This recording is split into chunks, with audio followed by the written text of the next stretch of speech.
হামলা পাল্টা হামলায় ৩.৫ বছরেরও বেশি সময় ধরে উত্তপ্ত রাশিয়া ইউক্রেন যুদ্ধ পরিস্থিতি।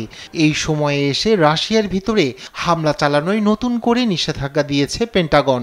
শর্ত অনুযায়ী রাশিয়ার অভ্যন্তরে হামলা চালাতে চাইলে মার্কিন অস্ত্র ব্যবহার করতে পারবে না জেলেনস্কি বাহিনী। যুক্তরাষ্ট্রের প্রতিরক্ষা মন্ত্রণালয়ের সদর দপ্তর পেন্টাগনের বরাত দিয়ে ওয়াশিংটন পোস্ট জানায়, গেল ৩-৪ মাসে বেশ কয়েকবার ATACMS দূরপাল্লার ক্ষেপণাস্ত্র ব্যবহার করে রাশিয়ার ভিতরে হামলা চালানোর অনুমতি চায় ইউক্রেনীয় বাহিনী। তবে কোনোবারই মার্কিন প্রতিরক্ষা মন্ত্রী পিট হেগসেথ এবং সামরিক কমান্ড থেকে মেলেনি হামলার অনুমতি।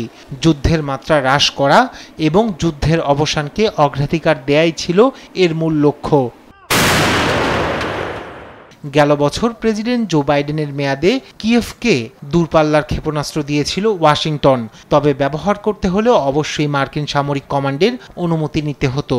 নতুন সিদ্ধান্তের ফলে ইউক্রেন এই অস্ত্র ব্যবহার করতে পারবে শুধুমাত্র নিজেদের ভূখণ্ডে সীমাবদ্ধ থেকে।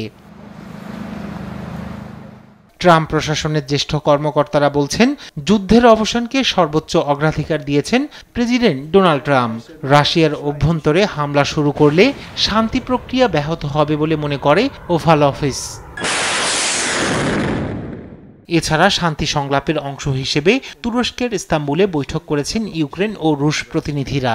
আলাস্কায় রুশ প্রেসিডেন্ট ভ্লাদিমির পুতিনের সঙ্গে বৈঠক এবং হোয়াইট হাউসে জেলেনস্কি ও ইউরোপীয় নেতাদের সঙ্গে আলোচনার পরই শীঘ্রই যুদ্ধের অবসান নিয়ে আশাবাদী ট্রাম্প।